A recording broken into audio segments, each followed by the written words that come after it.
Story RH, le podcast RH qui ne vous raconte pas d'histoire. Bienvenue à toutes, bienvenue à tous. History is made of stories. Dans cet épisode, nous allons déconstruire nos certitudes pour être capables de progresser, ensemble. Dit autrement, nous allons désapprendre pour apprendre. Comment ça, désapprendre pour apprendre? Tu veux que j'abandonne ce que j'ai mis si longtemps à acquérir? Non mais, moi madame, je sais. Si je passe mon temps à désapprendre, je vais finir encore plus bête qu'avant. Non, moi, madame, je capitalise, j'empile et j'en passe.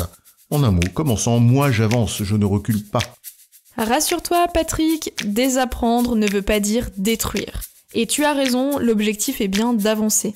Mais parfois, pour avancer, il faut accepter de faire de la place, de reculer pour mieux sauter. Et c'est ça, désapprendre. C'est ce que nous allons voir dans cet épisode. Alors, désapprendre pour apprendre, c'est quoi l'histoire ?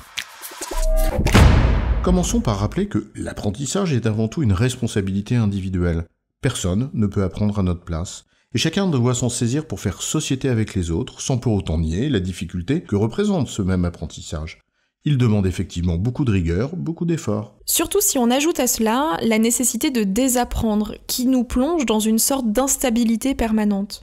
Lorsque l'on prend conscience que pour apprendre, il faut désapprendre. Mais reconnais que ce n'est pas facile de prendre conscience que le socle sur lequel tu as construit tes acquis peut chanceler. Le propre des certitudes, c'est qu'elles rassurent.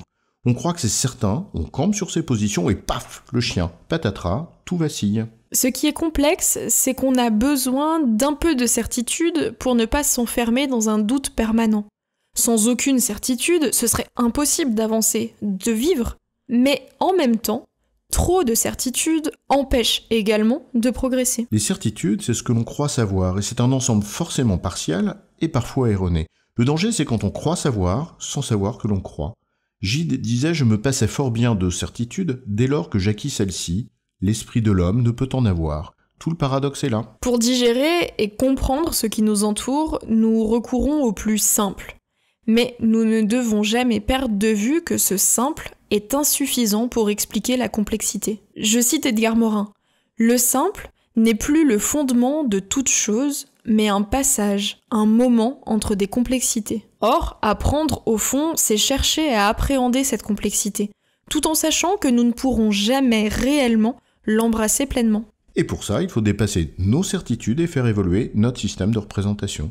L'ensemble de nos savoirs, qu'ils soient innés, culturels ou issus de nos expériences et rencontres, constitue au fond un prisme au travers duquel nous observons le monde, nous l'analysons et le comprenons. Ce système de représentation, c'est une sorte de filtre déformant plaqué sur la réalité.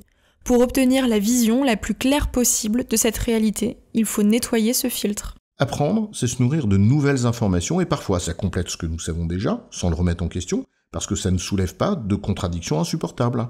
Mais parfois, la contradiction est trop importante. Elle écartèle trop. Ce que nous croyons savoir s'oppose à cette nouvelle information que nous découvrons. Deux attitudes sont alors possibles. La première, on la connaît. La manière la plus simple de m'accommoder, c'est nier cette nouvelle donnée, je la rejette, je campe sur mes positions. Dit autrement, je refuse le nouveau savoir quand il ne me convient pas. Et donc je ne suis plus dans une démarche d'apprentissage. En gros, je suis un vieux con rigide. Ça te ressemble bien. Et la seconde, c'est bien sûr accepter cette nouvelle donnée, de questionner et faire preuve d'esprit critique. Il s'agit alors de réagencer notre système de pensée, de recombiner les choses pour trouver une nouvelle cohérence à l'ensemble.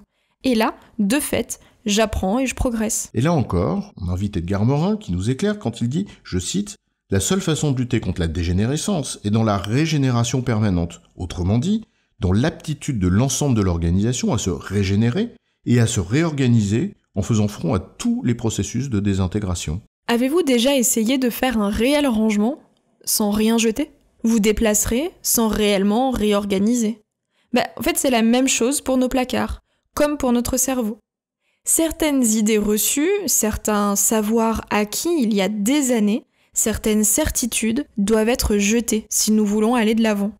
Faire ce ménage dans notre esprit revient en d'autres termes à entrer dans un processus critique de désapprentissage. Et évidemment, ça demande un effort et ce serait très dangereux et stérile de le nier. Mais s'affranchir de cet effort de remise en cause, c'est le risque encore pire d'un obscurantisme. C'est cette phrase de Nietzsche, ce n'est pas le doute, c'est la certitude qui rend fou. En résumé, sans désapprendre, il n'y a pas d'apprentissage possible, car nos systèmes de représentation sont incomplets et erronés. Face à un nouveau savoir, il n'y a alors pas d'autre choix que la remise en question du système, si nous voulons nous inscrire dans une démarche de progrès. J'ai bon, chef ? Oui, tu as bon, mais on va pas en faire toute une histoire. Story RH, le podcast RH qui ne vous raconte pas d'histoire. Retrouvez tous les épisodes sur storyrh.fr.